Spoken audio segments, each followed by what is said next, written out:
अभी हमें कंपनी से बाहर निकाल दिया, बाहर के अंदर खड़े हो जाओ, ठीक है। और ना पैसों की बात की ना किसी चीज़ की, पहले पूरा दिन काम करवाया और अब जब हम सब एक साथ इकट्ठा खड़े हुए हैं तो कह रहे हैं कि भाई बाहर निकलो। तो हम बाहर अभी धूप में खड़े हुए, बताओ हम क्या करें, किसके पास जाएँ? सेठ आ नहीं रहा, ठेकेदार जवाब नहीं दे रहा, तो हम क्या करें? जब से रोज़ काम पे बुलाते हैं, हम रोज़ काम पे आते हैं, यहाँ पे काम करते हैं, और अभी देखो अभी जब पैसे देने की बात आई तो कह रहे हैं कि हम नहीं दे रहे, और हमें बाहर निकाल दिए, गर्मी में खड़ा कर दिया है। ना कोई जवाब दे रहे हैं ना कुछ दे रहे हैं।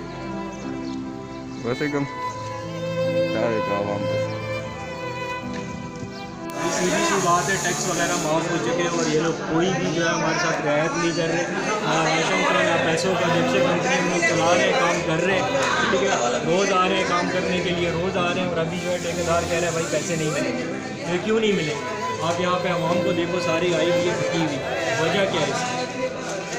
हमें कौन देगा? ठेकेदार देगा या कंपनी का मालिक देगा? कौन देगा? देखो आप आवाम देखो, सारी सब इसी में रो रही है। हाँ बिल्कुल, बड़े परेशान है, घरों में राशन भी खत्म।